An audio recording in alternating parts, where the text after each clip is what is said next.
Today I'm interviewing an inspirational poet who is becoming a regular to my YouTube channel. His poems have been published in 18 books. On the 25th March 2013 he had his debut appearance on Islam channel. He is well known to school children across the UK for talking to them about poetry.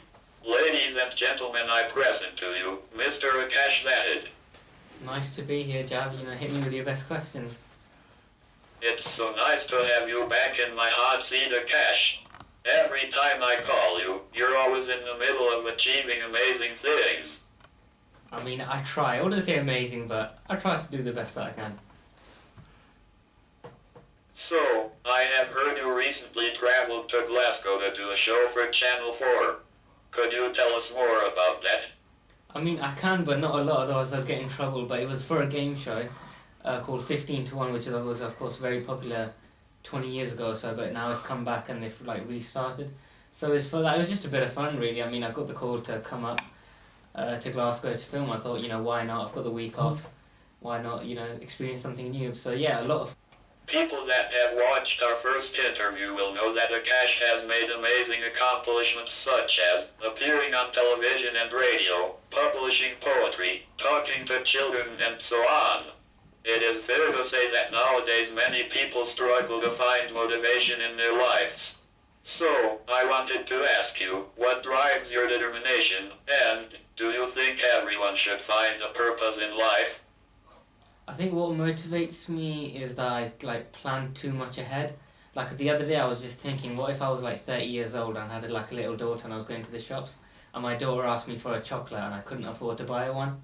And I thought, how depressing would that be? How much would that break my heart that I wouldn't be able to buy her the chocolate? So when I think of scenarios like that, that's why I work hard, that's why I'll be on TV, make these appearances, because in 10 or 15 years time I don't want to be in that situation where, for example, I can't buy my daughter a little chocolate or crisp.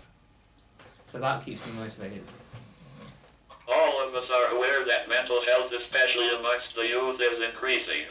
It has been recently reported in the BBC News that the National Head Teacher Association say a fifth of children under age 11 have a mental health condition. Don't you think schools should be implementing lessons in the curriculum teaching youngsters to understand who they are? Definitely, mental health's no different to any physical pain. You break your arm, you can see it. But if your brain's damaged in some way, you can't, something you can't tell. And there still is that stigma, especially in people who are slightly older, not to be ageist, but they almost don't, they do believe it, but then they don't believe it. It's like a grey area for them. And so, yeah, there definitely should be a lot more attention on it, Mental health issues lead to, terrible things like suicide. You hear stories of kids just 12, 13 years old, taking their own lives, and that shouldn't really be happening. What do you think they should do in schools, though? I think it's a difficult one, I'm not an expert on this, but what I would say is maybe make it out as if it's a really normal thing. It's not anything extraordinary. It's not something to be worried about, it's not something to be scared about. It's just something which happens to people and you've got to be careful about it. I'd rather not scare the children by saying, it's a big deal, you could be next sort of thing, because then it might create mental health issues. But yeah, definitely feed them information and make it out as if it's just breaking an arm or having a heart attack. We are exposed to so much negativity in everyday life from the media and elsewhere. What attitude do you think we should have when watching news or exposed to information that may be upsetting to us? Again, there's so much going on in the world, you'll always be hearing negative stories. I think as long as your own home is happy, that's the important thing, but in terms of the media, don't dwell on it too much. Question things, don't question too much as well, that can play on your mind. But don't always believe what you see, don't always believe what you hear. And certainly don't always believe what somebody else tells you. If you see it with your own eyes live, that's different. But on a television screen, you've been in showbiz as well. You know what goes on. There's a lot of fake stuff out there. I'm sure that you would agree with me that mental health issues are increasing because we are now living in a more isolated society.